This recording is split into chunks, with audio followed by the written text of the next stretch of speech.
Subukan mong silipin. Ang mundo kong ginuhit para sa'yo, isang tahanan na walang dingding ng takot, isang langit na puno ng mga bituin na hindi kailanman mawawala sa dilim. Alam kong ang puso mo'y pagod, binigyang hugis ng mga sugat at pangakong iniwan sa ere.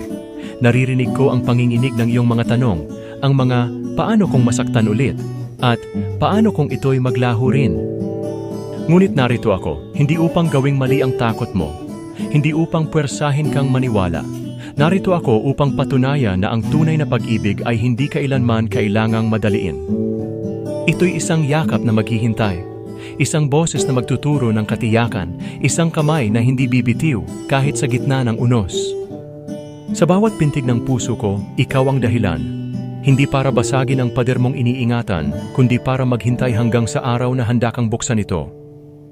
Pagkat sa dulo ng lahat ng alinlangan, narito ako, buo, totoo at walang ibang hangad kundi ang kalayaan ng puso mo na muling magmahal ng walang takot.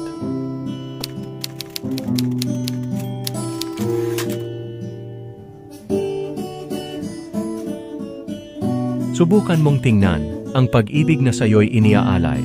Hindi ito isang pangarap, hindi ito isang laro, hindi ito mga salitang sinusulat lamang sa hangin upang maglaho kasabay ng ihip ng panahon.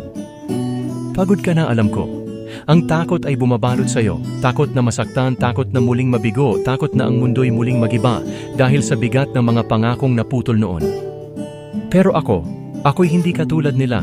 Hindi ako lalapit para lang iwanan, hindi ako magbibigay ng bituin kung ang dulo'y dilim.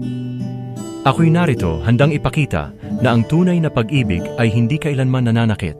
Ito'y tahanan, isang yakap na hindi ka bibitiwan, isang panata na hindi magmamaliw. Sa bawat pintig ng puso ko, ang pangalan mo ang inuukit, walang alinlangan, walang pagdududa. Subukan mong maniwala. Hindi ko hinihiling na burahin mo ang iyong takot, kundi payagan mo akong sabayan ka habang hinuhubog natin ang mga ito sa tapang at tiwala. Narito ako hindi para pilitin kang mahalin ako, kundi para patunayan na ang pagmamahal ko ay wagas, hindi lumilipas, hindi magpapakupas. Hayaan mo akong iparamdam ang tamis ng pag-ibig na tunay. Wala akong ibang nais, kundi ang makita kang malaya. Malaya mula sa kirot ng kahapon, malaya sa takot ng bukas. Pagkat ako'y narito, hindi upang sirain ang iyong pader, kundi upang maghintay hanggang kusang buksan mo ang iyong puso.